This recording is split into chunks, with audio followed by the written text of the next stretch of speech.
So this is a project that I've needed to get to for some time now, but I just didn't have all the parts and pieces or the time to be able to get it knocked out. But now that I'm coming into fall and I've got a little bit more time on my hands, I'm gonna go and get this thing tackled. So not only am I ready for the winter, but I'm also ready for spring when my farmers markets and my other events start kicking in. So let me explain to you what I got going on here. So recently, ICECO and I partnered up on this freezer, which has been a huge game changer for me and how I've been able to take different products to my farmers markets and other events that I do. But not only that, it's also given me an option to take when we go on our camping trips or any kind of other weekend day trips that I've got. And if you're interested in checking out any more information on this cooler, I'll throw a link in the description for a review I've already done on this cooler, and you can check that out and on all the features it's got available. Now, what I want to do here with this project is I want to put an outlet in the bed of my truck, kind of like the newer trucks have, so that I can plug this cooler in my bed and have a way to cool this thing while I'm going down the road. So what I'm going to do is I've got this little outlet that I purchased here that I'm going to mount on the wall on the bed of my truck, and this thing has a weatherproof seal, so it should be watertight and shouldn't have any issues. I went ahead and opted for a cord that was already sealed and had this little extension on like so. And what I'm going to do is I'm basically going to take an extension cord and run this up into the cab underneath my rear seat. If you work for any kind of company that has a lot of fleet vehicles, this is one way that I've seen their cords run when they do their vehicles. And then from there, we're going to run this cord over to this 2,000 watt power inverter, and I'm going to mount this under the rear seat of my truck.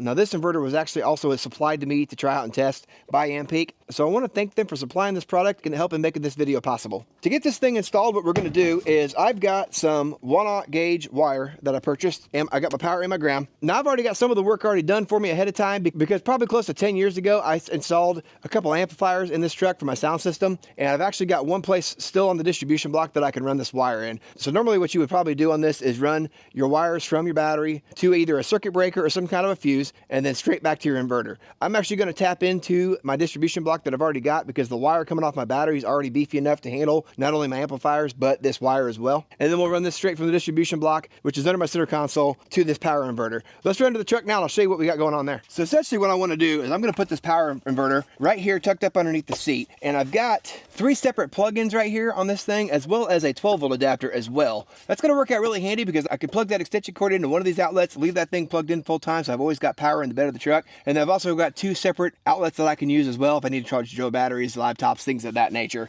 So it's just going to give me a lot of versatility and ability to be able to charge things going down the road that I haven't otherwise had up to this point. So with that being said, I'm gonna go ahead and get the hole drilled in the bed of the truck. I want to get the bare metal painted and let that dry for a little bit before I actually install the outlet. And then we're going to get the center console tore apart and see if we can start getting this wire fed back to the inverter, and I'll catch back up with you then.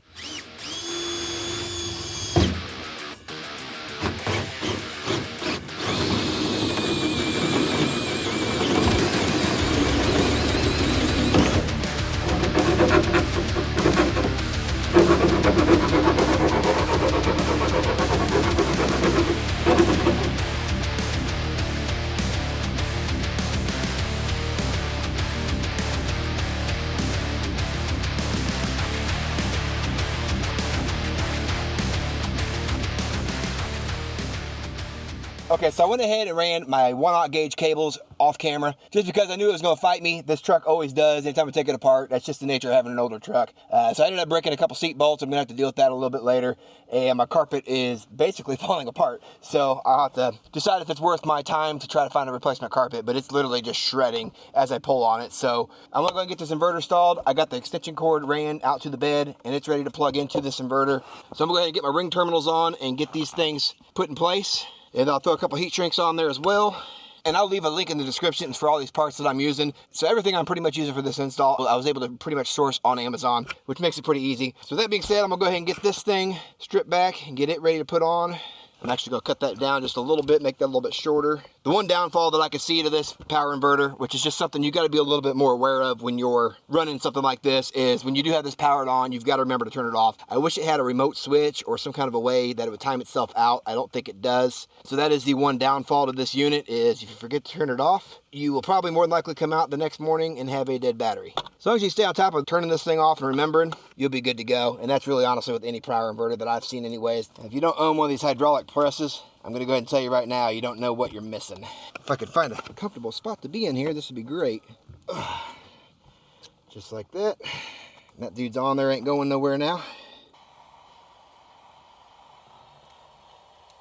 One down, one to go. I don't think it's entirely necessary to do a 1/0 gauge cable on this. I'm going to go overkill. Do your own research and decide what you want to go on this. The wire that comes with this unit is actually a little smaller. I think it's closer to a 4 gauge. The further from the battery you get, the more voltage drop you're going to get, and the thicker wire you need to run. So I would always recommend upsizing your wire when you do this, just based on personal experience. That way you don't end up melting the wire. And not to mention, you'll get a better voltage at the unit, meaning you'll get better performance out of the unit as well. So just keep that in mind.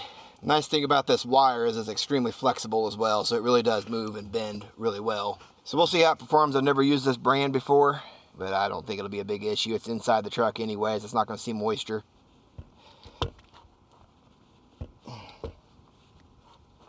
There it is. That off of there. That dude ain't going anywhere. Get my heat shrink on there. Now I have not hooked up the battery side yet, so this is not hot yet. We'll hook this up to the distribution block, which is under my seat. I'll show you that here in just a second. I went ahead and worked from the back side in, that way I didn't have a hot wire to mess with. And to be honest, getting to the fuse under the hood for this particular power source isn't the easiest to get to the way I've got it mounted. One of my switch controllers in front of it. So if it ever blows, I can get to it, not the end of the world, but to get to it right now, I just didn't feel like messing with it. I got lazy. All right, that one's ready to hook up now too. That's all hooked up. Put my little cover on. Go ahead and get power to this thing. We'll get it tested, and then I'll go ahead and fix this thing to the floor permanently so it doesn't slide around on me. I want to make sure I don't take anything back apart first though before I do that. That's all good. Let's move to the front. So as you can see, this is a mess of wires down here. This runs both of my amps, which are mounted underneath my seats, and then I've got some like amp control wires, things like that. I'm probably gonna try to clean this up a little bit before I actually put the seat back down again. I've got my power distribution block and my ground distribution block. I've got open terminals on each side here, so I'm gonna go ahead and get these routed and in place where I want them. And then I'll see if I can try to work on my wire management a little bit more when I'm done. That one's gonna go like so. And then this one there will go right there. So I'll go ahead and get this stripped back. All right, that one's good. All right, let's run back to the back and see if the power's on. All right, so I got everything connected up here. I'm gonna go ahead and turn this thing on here and see what we get. The fan kicks on immediately, and it looks like it's going to shut back off again. But it looks like right now, see if I can read this upside down, it's going to show me an input voltage.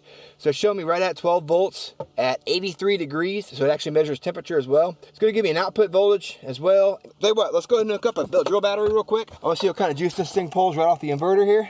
So we'll hook that up like so. And this is just a little 12 volt battery, so I don't imagine it'll draw much. So the light is flashing on my charger here. So now for the moment of truth, I want to go and get that freezer hooked up in the back of my truck and see how this thing does with that freezer now. So here's our cooler. I'm going to leave this like this so that we can see the screen. I got that inverter turned on. All right, so I'm going to go get this thing plugged in. We'll see what it does here.